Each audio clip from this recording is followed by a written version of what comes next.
Cookery சேனலை பார்த்து யார் வேணாலும் சமையல் பண்ணலாம். ஆனா சுவையான சமையல் பண்றது எப்படி? நான் இதயம் நல்லெண்ணெயில சமையல் பண்றேன். ஆஹா ஓஹோன்னு பாராட்டுறாங்க. நீங்களும் இதயம் நல்லெண்ணெயில சமையல் பண்ணுங்க, பாராட்ட வாங்குங்க. தினம் தோறும் வாங்குவே இதயம் இதயம். நம்முடைய முதலமைச்சர் அவர்கள் தாய் தகப்பன் இல்லாத அந்த குழந்தைகள், ஆதரவற்ற குழந்தைகளுக்கு இந்த அரசு அவருடைய வாழ்வாதாரம், கல்வி உள்ளிட்ட அத்தனையும் அவர்களுக்கு ஏற்படுத்தி கொடுத்து, அவர்கள் உயர்கல்வி படிக்கிற வரைக்கும் இந்த அரசு பொறுப்பை எடுத்து அவர்களுக்கு நல்ல சிறந்த கல்வியாளர்களை உருவாக்க வேண்டும், அவர்களுடைய நல்ல ஒரு வாழ்க்கை அமைவதற்கு ஏற்படுத்தி கொடுக்க வேண்டும் என்ற ஒரு உன்னத நோக்கத்தோடு அந்த அன்பு கரங்கள் திட்டத்தை நம்முடைய முதலமைச்சர் அவர்கள் கொண்டு வந்துள்ளார்கள். அதில் அவர் அன்றைக்கு அந்த அன்பு கரங்கள் திட்டத்தை தொடங்கி வைக்கும் போது 6082 பேர் விண்ணப்பிச்சிருந்தாங்க. அவர்களுக்கு அத்தனை பேருக்கும் அன்றைய தினத்திலே அவருடைய வங்கி கணக்குல வர வைக்கப்பட்டது. அந்த காப்பாளர் யார் கார்டியனா இருக்காங்களோ காப்பாளரும் அந்த பிள்ளையோடைய பேர்லயே அந்த வங்கி கணக்கு, அதுல 2000 ரூபாய் மாதம் 2000 ரூபாய் வர வைக்கும் திட்டம் தொடங்கப்பட்டுள்ளது. இப்ப இன்னைக்கு வரைக்கும் பாத்தீங்கன்னா 6855 பேர் அந்த திட்டத்துல 6455 பேர் அந்த திட்டத்துல சேர்க்கப்பட்டுள்ளனர். அதனால முதலமைச்சர் அவர்கள் திட்டம் தொடங்கி வைத்த பின்பு இன்னும் யாருக்கெல்லாம் தேவைப்படுதோ, அந்த தாய் தகப்பன் இல்லாம ஆதரவு தேவைப்படும் குழந்தைகள், அது போல ஒரே ஒரு பெற்றோர் மட்டும் இருந்து, தாயோ இல்ல தகப்பனோ இருந்து அதுல அந்த ஒருவரும் நோய்வாய்ப்பட்டிருந்தா, இல்ல அந்த ஒருத்தர் மாற்றுத்திறனாளியா இருந்தா, இல்ல அந்த ஒருத்தருமே ஒரு தீராத வியாதியுடையவரா இருந்தாலும் சரி, அது போல யாரோ ஒருத்தர் ஜெயில இருந்தாங்க, அந்த மாதிரி இருந்தா கூட இந்த திட்டத்துல பயனடையலாம்னு சொல்லிட்டு முதலமைச்சர் அவர்கள் அந்த ஒரு தளர்வையும் அறிவித்து யாருனாலும் விண்ணப்பிக்கலாம், மாவட்ட ஆட்சித்தலைவரிடம் விண்ணப்பம் செய்யுங்கள்னு சொல்லிட்டு கூறியிருக்கிறாங்க. அவங்க இன்னும் யாரும் இது தகுதியுள்ள பிள்ளைங்க இருக்கும்போது சமூக ஆர்வலரோ இல்ல நீங்க பத்திரிகையாளர்களோ அத்தனை பேர்ட்டு எடுத்து செல்லும் போது நிறைய பேரு இந்த திட்டத்தில் நாம் சேர்த்துக் கொள்ள முடியும் என்பதை நான் கூறிக்கொள்ள விரும்புகிறேன்.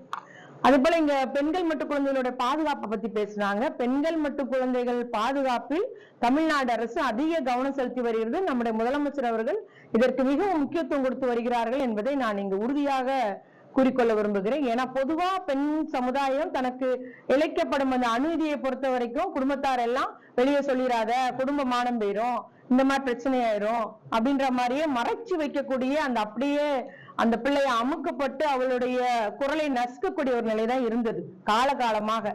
ஆனா கடந்த 4 ஆண்டுகளாக நீங்க எல்லா பெண் குழந்தைகளுக்கும், பள்ளிகளுக்கும் சரி, கல்லூரிகளுக்கும் சரி, நீங்க என்ன ஒரு குற்றச்செயல் நடந்தாலும் உனக்கு நடந்துட்டுன்னா நீ வெளியே சொல்ல வெட்கப்படக்கூடாது, நீ துணிச்சலோடு வர வேண்டும், புகார் சொல்ல வேண்டும் என்று அந்த உதவி எண்கள் 1098 181 எல்லாத்துக்கும், எல்லா புத்தகத்திலையும், தமிழ்நாடு அரசு புத்தகத்துல எல்லாம் பிரிண்ட் பண்ணிருக்கு. எல்லா இடத்திலையும் நல்ல ஒரு பரந்த அளவுல ஒரு விழிப்புணர்வு பண்ணியது சமூக நலத்துறை, கல்வித்துறை, காவல்துறை எல்லாம் இணைந்து பண்ணியதன் மூலம் பாத்தீங்கன்னா இப்ப பெண்கள் துணிஞ்சி புகார் தர முன் வர்றாங்க.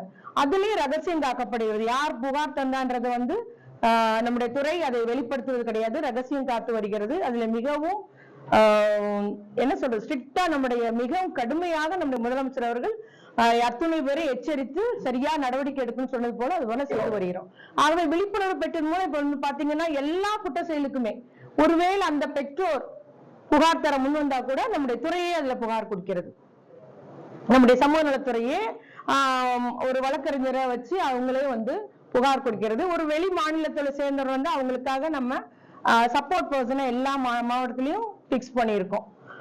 அந்த மொழி தெரிஞ்ச அந்த மாதிரி எல்லா வகையிலும் அவங்களுக்கு சட்டத்துறையின் மூலம் அவங்களுக்கு மொழி பிரச்சனை இருந்தாது, இல்ல அவங்களுக்கு எதிர்காலத்துல ஒரு பாதுகாப்பு, இல்ல அவங்களுக்கு தங்கக்கூடிய ஒரு காப்பகத்துல வசதி, இப்படி என்று எல்லா உதவியுமே சமூக நலத்துறை பண்ணுது. தொடர்ச்சியாக அந்த வழக்குகளையும் நம்ம ஃபாலோ பண்ணி வர்றோம். எப்படி போகுதுன்ற அதுக்குரிய எல்லா ஆதரவுமே இந்த சமூக நலத்துறை செய்து வருகிறது.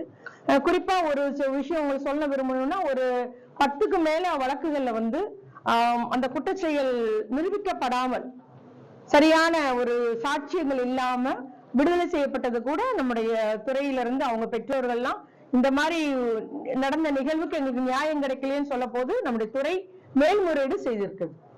ஆகவே நம்முடைய உச்ச நீதிமன்றம் வரைக்கும் மேல்முறையீடு செய்யறதுக்கும் நம்முடைய துறை பெண்களுக்காக, அவருடைய நலனுக்காக, குற்ற செயல் செஞ்சவனுக்கு சரியான தண்டனை பெற்றுத்தரணும் என்பதிலே மிகவும் சரியாக நம்முடைய தளபதியாரின் அரசு, முதலமைச்சருடைய அரசு செயல்படுகிறது என்பதை நான் இங்கு குறிப்பிட்டு கூற விரும்புகிறேன்.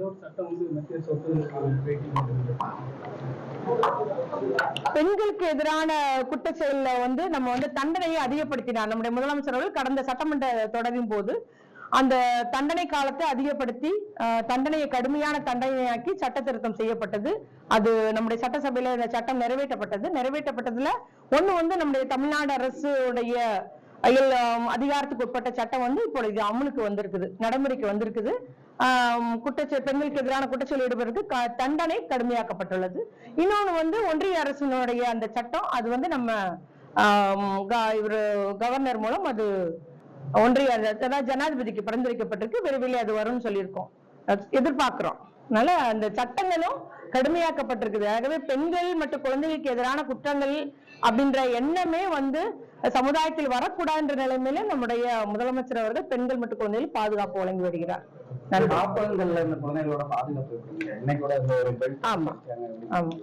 காப்பகங்களையும் வந்து நம்ம எல்லா காப்பகங்களுமே இப்ப வந்து கண்டிப்பா பதிவு பண்ணிருக்கணும், சமூக நலத்துறையில அங்கீகாரம் வாங்கி இருக்கணும்ன்றதுல எல்லாம் நம்ம வந்து வந்த உடனே அத்துணையும் நம்ம அதை சரி பண்ணிட்டோம். அப்படி அங்கீகாரம் வாங்க முடியாம சரியான இடவசதி இல்லாத எல்லாம் கிட்டத்தட்ட 2 ஆண்டுகளுக்கு முன்பு ஒரு 600க்கும் மேற்பட்ட காப்பகங்கள் மூடியாச்சு. நடத்த முடியலன்னா விட்டுருங்க, அதுக்கு வசதி செஞ்சு கொடுக்கணும் பிள்ளைங்களுக்கு, நம்ம எல்லாம் மூடியும் வச்சிருக்கோம். அதனால இப்ப வந்து நம்முடைய சமூக நலத்துறைக்கு அங்கீகாரம் இல்லாமலோ இல்ல பதிவு செய்யாமலோ எந்த ஒரு காப்பகமும் தமிழ்நாட்டுல இல்லைன்றதுனாலயே உருவாக்கிட்டோம். அது போல இவங்களுக்கு வந்து அந்த அலுவலர்கள் விசிட் பண்றாங்க, கட்டாயம் விசிட் பண்ணிருக்கணும்ன்ற நம்ம சட்டம் இது பண்ணிருக்கோம். அவங்க அவங்களுடைய டைரியை போட்டு இன்னைக்கு இந்த இடத்துக்கு பார்த்தேன், இந்த ஹோம் பார்த்தேன்ற மாதிரி அந்த துறைக்கு அவங்க போர்ட்டல்ல ஏத்தணும், நேரடியாக ஆன்லைன்ல ஏத்தி அங்க இயக்குநரகத்துக்கு போற மாதிரி வசதி பண்ணியிருக்கோம். அதனால நிறைய ஒரு சீர்திருத்தங்கள் இந்த குழந்தைகள் மற்றும் சேவைகள் துறையில பண்ணிட்டே இருக்கோம். அப்படி இருந்தும் அந்த வீடியோ சொன்னீங்க, வந்த உடனே அந்த வீடியோ பரவாவும் எனக்கு இன்னைக்கு அவர் வந்து அந்த நபர், அந்த குழந்தைய பெல்ட்டால் எடுத்த அந்த நபர் வந்து அந்த சட்டப்படி அவர் இன்னைக்கு கைது செய்யப்பட்டிருக்காரு. அந்த குழந்தைகள் இல்லம் மூடுவதற்கு நடவடிக்கை எடுத்து வருகிறோம். மூடிட்டு அந்த பிள்ளைகளுக்கு ஒருவேளை பாதுகாவலர் நாங்களே வச்சுக்கிறேன்னு சொன்னா அன்பு கரங்கள் திட்டத்துல சேர்த்து அந்த பாதுகாவலரோட அந்த பிள்ளைய அந்த குடும்ப சூழல்ல வளர்றதுக்கு நாங்க முயற்சி எடுக்கிறோம். இல்ல அப்படி எந்த பாதுகாவலரும் இல்லைன்னா அரசினுடைய இல்லத்திலே அந்த பிள்ளைங்களை தொடர்ச்சியா அவங்களுக்கு நாங்க பாதுகாத்து வளர்த்து வருவோம்ன்ற முடிவெடுத்திருக்கோம்.